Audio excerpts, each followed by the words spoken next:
Brasil como nova potência mundial. Veja o que disse o ex-ministro da Economia do Brasil, Paulo Guedes. Quero colocar um pano de fundo para nós termos uma visão do que está acontecendo no mundo.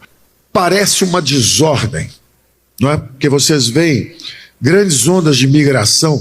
Ao mesmo tempo você tem a guerra da Ucrânia, você tem o Hezbollah e o Hamas com Israel, você tem o Maduro aqui falando sobre o avanço no petróleo da Guiana.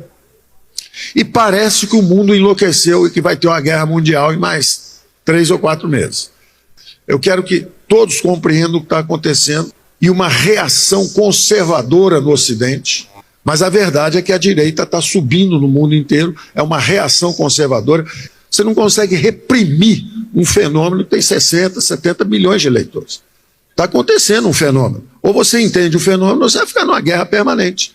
O Brasil vai entrar numa guerra civil, porque não estão entendendo o que está acontecendo.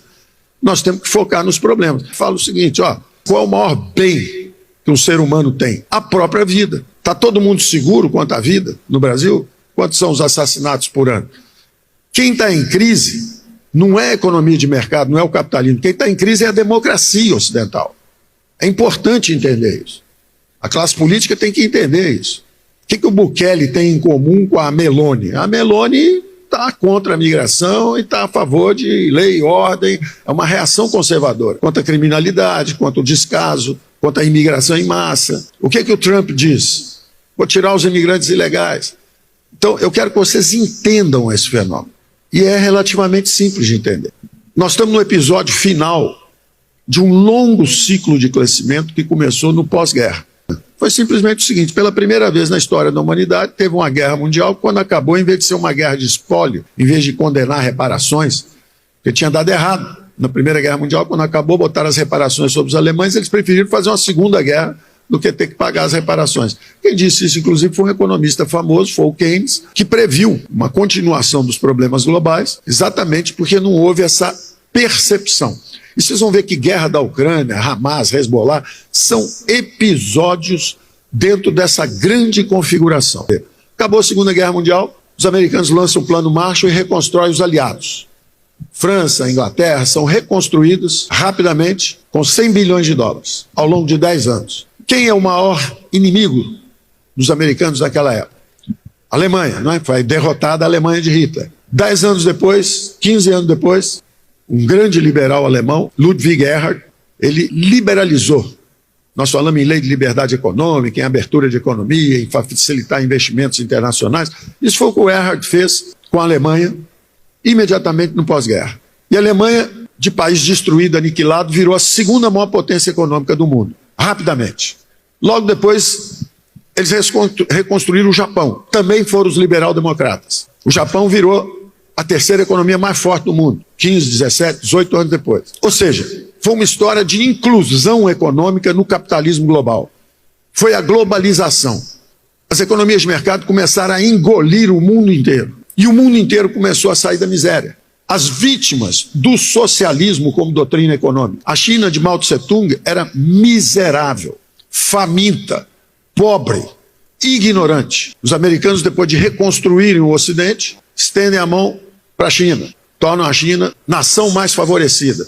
E ela começa a penetrar nos mercados americanos primeiro. E se integram 1,5 bilhão de chineses saindo da miséria. 1,5 bilhão de indianos, que também eram países de orientação socialista, saindo da miséria. República Tcheca, Polônia, Hungria, todo mundo saindo da miséria, todo mundo subindo. E o Ocidente, sob tensão crescente dessa competição. Aí o americano começa a falar, está começando a prejudicar o negócio do lado de cá do mundo. Então, os economistas chamam do teorema do Stolper-Samuelson, o teorema de equalização dos preços dos fatores de produção. A história do mundo nos últimos 80, 90 anos é de um sucesso extraordinário. Quem estiver olhando de outro planeta, nunca tanta gente saiu da miséria. Só que isso pressionou o lado de cá do mundo.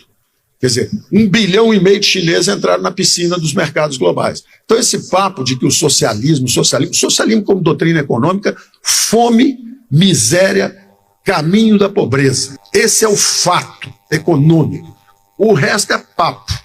As economias de mercado tiraram o mundo da miséria. E estão fazendo isso há milênios.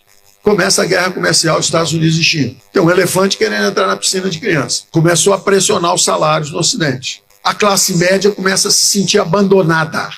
Então o Teorema de Stolper-Samuels diz isso. O preço dos carros americanos é 60, 70, 80 mil dólares. O carro japonês é 10 mil dólares. Esse é o teorema de equalização dos fatores de produção, dos preços dos fatores.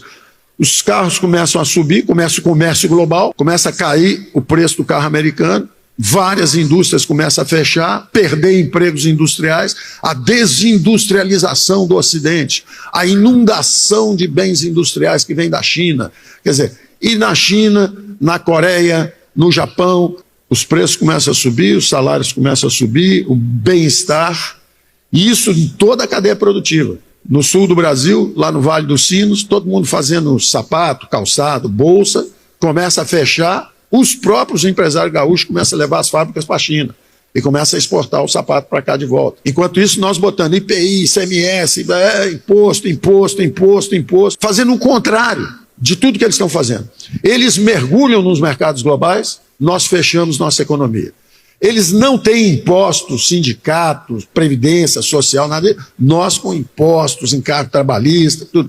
Então é o caminho da miséria. Eles entenderam e começaram a aprender e subir. E o Ocidente, ao contrário, gato gordo. Quer se aposentar aos 14 anos de idade, quer ganhar 18 salários, trabalhando 3 dias por semana. Então o Ocidente começou a sentir pressão dessa competição global. O capitalismo é um sistema que gosta de equalizar, de dar oportunidade para quem quer trabalhar mais, quem quer estar disposto ao sacrifício. E o Ocidente começou a ficar em desconforto. E aí você começa a entender tudo. Os conservadores falam, para essa onda de imigração, estão prejudicando nosso emprego. Esse é um conservador falando. Ora, o mundo era um mundo cada vez mais liberal, indo em direção à prosperidade para toda a espécie, um mundo só, tudo integrado, sem fronteiras. Um ritmo de progresso alucinante. De repente você começa um recuo. Por quê? Porque a receita socialista, enquanto eles adotaram a receita capitalista do lado de lá como vítimas do socialismo como doutrina econômica, nós fizemos exatamente o contrário. A nossa afluência, a nossa riqueza, entre aspas, do Ocidente, começou a dar mau exemplo. E particularmente a Atlântida, o continente perdido, que não é da variante anglo-saxônica. Ele é da variante continental, Europa ibérica, que era justamente onde o capitalismo tinha penetrado menos. Então, nós tentamos virar um Estado social antes de enriquecer.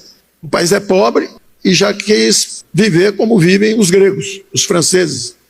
Mas é importante entender isso, porque aí você entende o quadro inteiro. Quadro inteiro. O Ocidente procurando desesperadamente a direita. Alguém tem que salvar os nossos empregos. Alguém tem que abrir a economia de novo. Alguém tem que reduzir a arbitrariedade do governo nos negócios. Alguém tem que reduzir os impostos. Alguém tem que mudar esse modelo econômico. E a democracia começa a balançar. Radical. Não, radical é você que fechou o país. Radical é você que botou os impostos em 30%. Radical é você que está permitindo invasão de terra. Radical. E aí começa a barulheira a subir.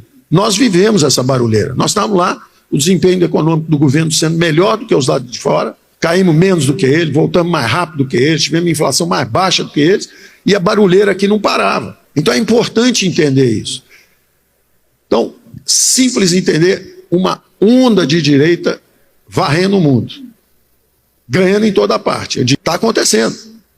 Então você entende o que é. O Ocidente está em transe, o Ocidente está em crise porque o socialismo, a penetração das teses socialistas, substituição de importações, impostos, governo é que é o driver do crescimento, é o governo que vai trazer o crescimento, não deu certo.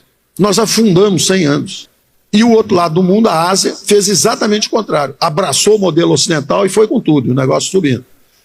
Bom, agora vamos entender a perturbação. Todo mundo sonhando com um futuro melhor, com a bondade. De repente começa uma confusão. Sala de aula, confusão. Não é o aluno, não é aquele 4 olhos ali da primeira cadeira que está ali tomando nota, fazendo pergunta para o professor. Não é, vai lá atrás, vai ver quem é que ficou para trás. Quem ficou para trás, quem foi o grande perdedor desses últimos 80 anos? A União Soviética. A União Soviética era a alternativa socialista à sociedade ocidental. Os Estados Unidos reconstruíram a ordem mundial em cima de democracia e mercados. Democracia e mercados. Um a um. A Alemanha virou democracia e mercados. A Itália virou democracia e mercados. O Japão, que